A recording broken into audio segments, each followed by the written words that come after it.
Hello guys, gals, non-binary pals, and waterfowls. It's me, Big Mike, back from my forced one-week vacation. But that's another story for another day. Today, however, I just want to make a quick video talking about an amazing new and free visual novel called The Last Secret by the developer TBF.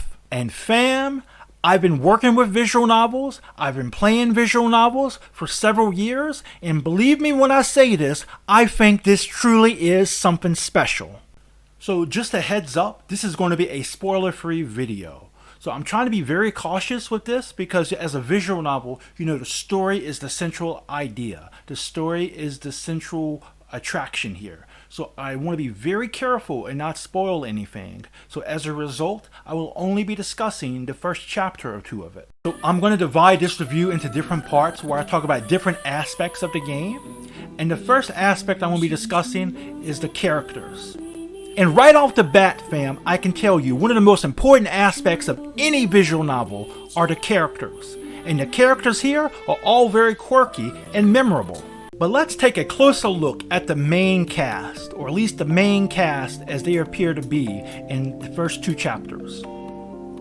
The first character we're going to be looking at is the MC, or the main character. Now, as the main character, you can choose to be male or female. And as of now, I haven't tried the female option, so I'm not sure if this choice has any impact on the story or not. Now, as far as I can tell, you seem just to be like a standard visual novel protagonist. You're okay at school, but you're not the best. Math definitely isn't your best subject, though you're not particularly too bad at it, I don't think.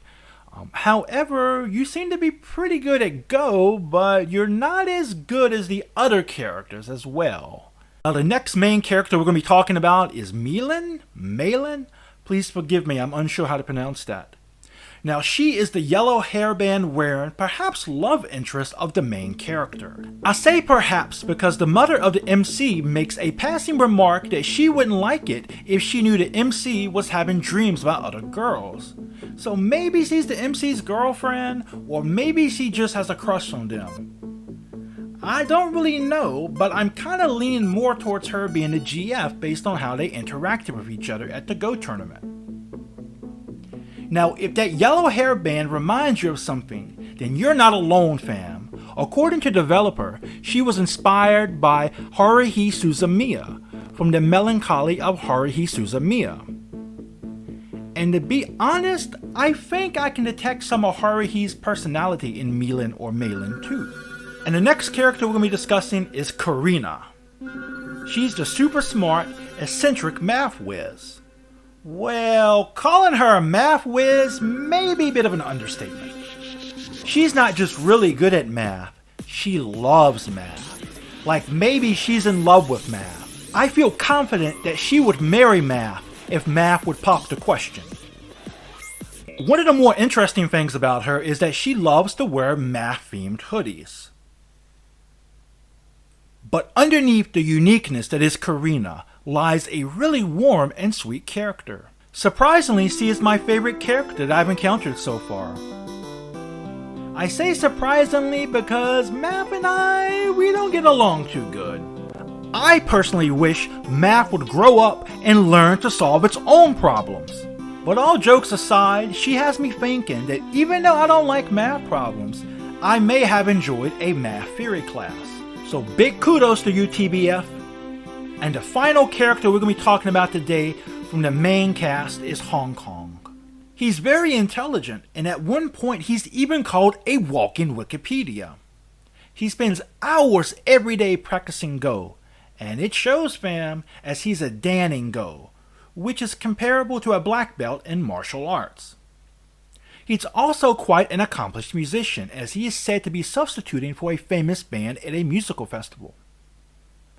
And despite all of this, he's quite humble, even referring to his musical talent as playing some piano. I mean, I don't know if I necessarily call subbing for a major band as playing some instrument, but hey, I really respect the guy for his humbleness. One of the things I really think this visual novel does really well is introducing these characters and getting you attached to them by showing you warm scenes from their everyday life.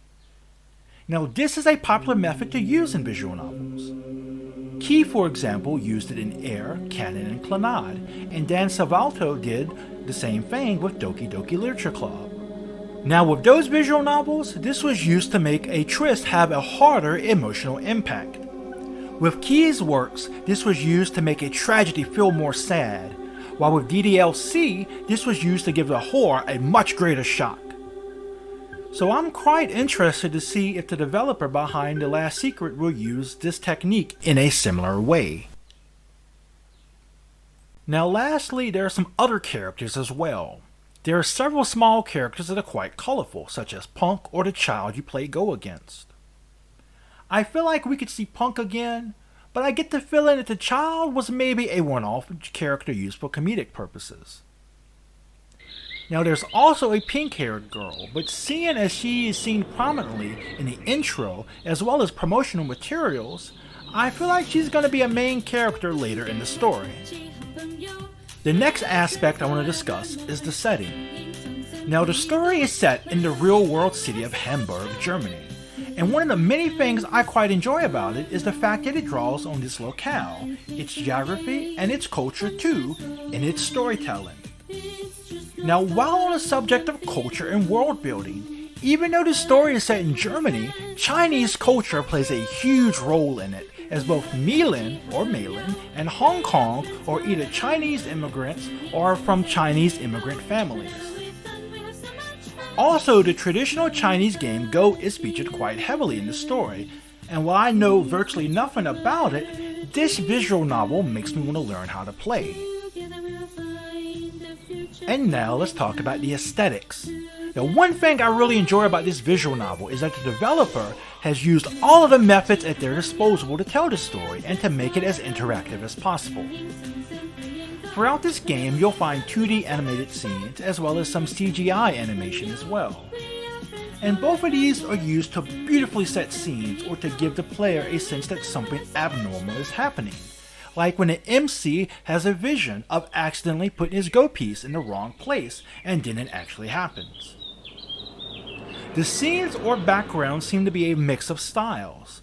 Some are photos of real places with a watercolor filter, and others are done in a more traditional anime or visual novel art style.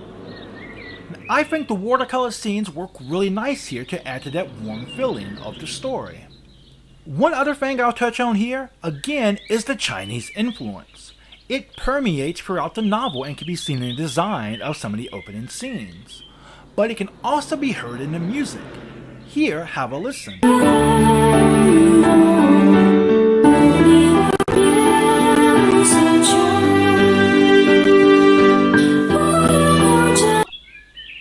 Now, as someone who loves listening to classical music from various cultures from around the world, I really enjoy this aspect of it. And the final aspect I want to discuss is the accessibility of this visual novel. Now, at the beginning of your very first playthrough of this visual novel, you're going to be given a tutorial that'll cover some of the common actions that are normally found in visual novels, such as skipping text, going back, saving your game, etc. Now, in my opinion, this makes this visual novel very accessible. So if you've never played a visual novel, or you know somebody who's never played one but would like to play one, this would be a great visual novel to start on. To conclude, I just want to say I feel like this is something special here.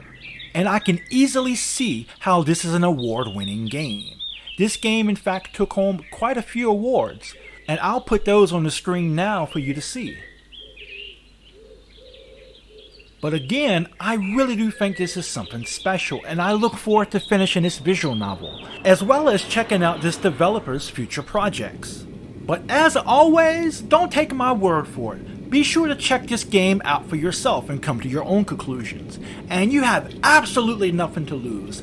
It's a free game. It's available on Steam, and it's available on itch.io at the links below. So please do yourself a favor, check this game out and spread the word. This is a great passion project that this developer has put time, months, years of their life in. And it's something wonderful, and I really again do believe it's something special. I mean, if you can get me interested in math, you must be doing something right. And with that, fam, I'm gonna end it here. If you really like my channel and would like to support my content, please consider donating to my Ko-fi. And for the time being, anything I receive via Ko-fi will go towards helping me to build my dream PC and towards becoming a VTuber. Special thanks to Fran, who does a wonderful job doing my art. A special thanks to all of my friends on Twitter. I wouldn't be here without you all. And most importantly, a special thank you to all of you for watching. Please like this video if you liked it. Dislike it if you dislike it. Feel free to comment below and let me know what you think. And if you like my content, please subscribe and turn your notifications on. Until next time, fam, remember, just be yourself and you'll be awesome. Peace out!